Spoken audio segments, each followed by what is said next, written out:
Cześć, tu Ema ze sklepu drtusz.pl. W dzisiejszym odcinku pokażę Wam, jak w domowych warunkach zrobić naprasowanki na koszulki.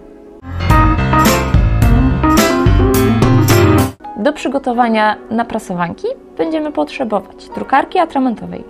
Ja wybrałam dwa popularne modele: HP DeskJet Ink Advantage 3775 i tutaj będę drukować na tuszach oryginalnych, oraz Canon Pixma TS5050 przy użyciu zamienników tuszów dostępnych na drtusz.pl oraz koszulki albo inne tekstylia z dobrej jakości bawełny. Nośnikiem naszej grafiki będzie specjalny papier transferowy. Przygotujcie też nożyczki do wycięcia projektu. Wydrukowaną grafikę przeniesiemy na koszulkę za pomocą żelazka. Dzięki temu, że obie te drukarki mają funkcję Wi-Fi, ja wydrukuję ze smartfona przy pomocy aplikacji mobilnych nasz projekt.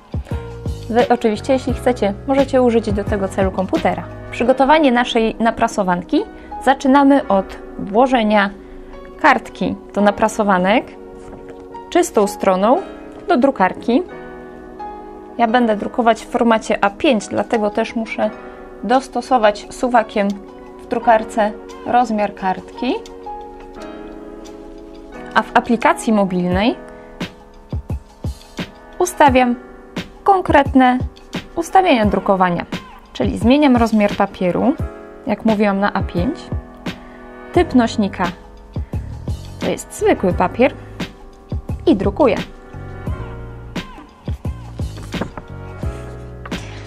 Pamiętajcie, żeby upewnić się, czy atrament na wydrukowanej grafice jest suchy i się nie rozmazuje. Wszystko dobrze. Mogę teraz wyciąć grafikę wzdłuż krawędzi.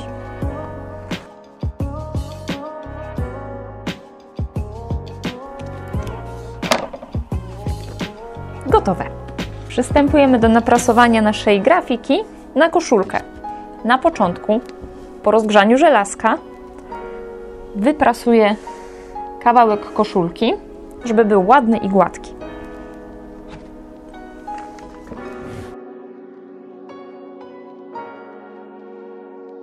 Teraz odrywam grafikę od zabezpieczającej folii z tyłu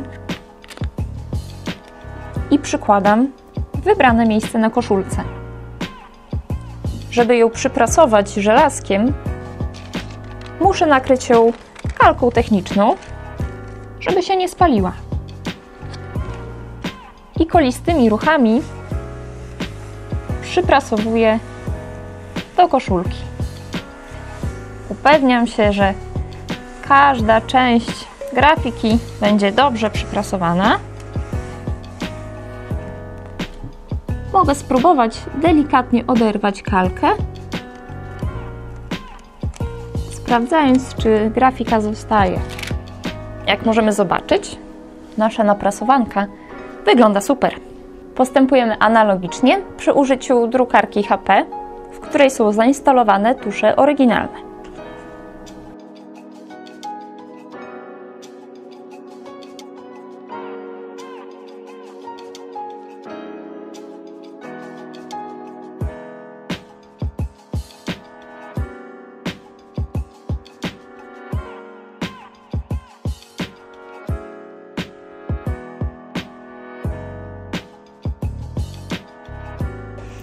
I nasza koszulka z naprasowanką jest gotowa.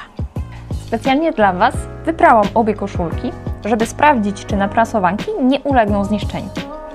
Jak widać, jedna i druga naprasowanka bardzo dobrze przylegają do koszulki.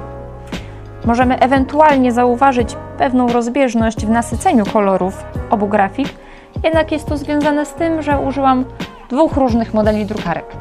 Jednak jakość obu wydruków jest równie dobra.